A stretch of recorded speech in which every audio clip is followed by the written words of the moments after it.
இன்றைக்கி நம்ம வீட்டு சமையலில் வந்து தூதுவளை துவையல் தான் பார்க்க போகிறோம் வாங்க. இந்த மாதிரி செஞ்சு பாருங்கள், நல்லாயிருக்கும். அதுக்கு நம்ம வந்து தூதுவளை வாங்கி இந்த மாதிரி நல்லா சுத்தம் பண்ணி எடுத்துக்கலாம்.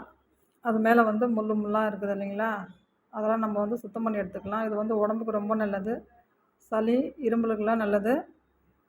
இதை ஒரு கத்திரிக்கோலை வச்சு இந்த மாதிரி அந்த முள்ளெலாம் நம்ம கட் பண்ணி எடுத்துக்கலாம். 2 பக்கமும் இருக்கும், 2 பக்கம் திருப்பி நல்லா கட் பண்ணி எடுத்து இது போல் அலசி எடுத்துக்கலாம். ஒரு 2 3 தடவை தண்ணி ஊற்றி நல்லா அலசி இந்த மாதிரி முள்ளெலாம் இல்லாமல் கட் பண்ணி எடுத்துக்கலாம். அதுக்கு தேவையான பொருள் பார்க்கலாம் வாங்க. 10 பல் பூண்டு எடுத்துக்கிறேன், கொஞ்சம் இஞ்சி, கொஞ்சம் புளி, 2 ஸ்பூன் கொள்ளு, உளுந்து 2 ஸ்பூன், கடலப்பருப்பு 2 ஸ்பூன், காஞ்ச மிளகாய் காரத்துக்கு ஏற்ற மாதிரி தேங்காய், நம்ம அலசி வச்சுக்கிற தூதுவளை. இந்த பக்கம் ஒரு கடாய் வச்சுக்கலாம், தேவையான எண்ணெய் ஊற்றிக்கலாம். நான் நல்லெண்ணெய் தான் ஊற்றிருக்கிறேன், நல்லெண்ணெய் சேர்த்துக்குங்க. உளுந்து கடலப்பருப்பு சேர்த்துக்கலாம்,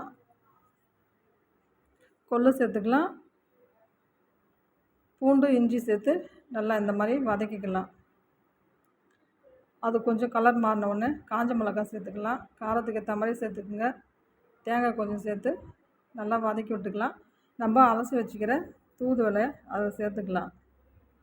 கொஞ்சம் புளி சேர்த்து நல்லா வதக்கி விட்டுக்கலாம். இது போல் நல்லா வதக்கி நல்லா ஆறட்டுன்னு மிக்ஸி ஜாருக்கு மாற்றிக்கலாம். அதை கொஞ்சம் உப்பு சேர்த்துக்கலாம், மிக்ஸி ஜாருக்கு மாற்றி உப்பு சேர்த்துக்கலாம். இது போல் நல்லா அரைச்சி எடுத்துக்கலாம். நான் கொஞ்சம் குறைன்னு அரைச்சிருக்கேன், நீங்கள் வேணும்னா நைஸாக அரைச்சிக்கோங்க. இதை பக்கம் அதே கடாயை வச்சு தேவையான எண்ணெய் ஊற்றிக்கலாம். நான் நல்லெண்ணெய் ஊற்றிருக்கிறேன், நல்லெண்ணெய் ஊற்றிக்கலாம். கடுகு போட்டுக்கலாம், பெருங்காயத்தூள் போட்டு கொஞ்சம் உளுந்து போட்டு ஒரு தாளிப்பு போட்டால் சூப்பராக இருக்குங்க. ஒரு 2 நிமிஷம் அப்படியே நல்லா வதங்கட்டுன்னு விட்டு இறக்கிட்டோம்னா சூப்பராக இருக்கும். நீங்கள் வந்து இது சாதத்துக்கு, தோசை, இட்லி எல்லாத்துக்குமே நல்லாயிருக்கும். செஞ்சு பார்த்து சொல்லுங்கள்.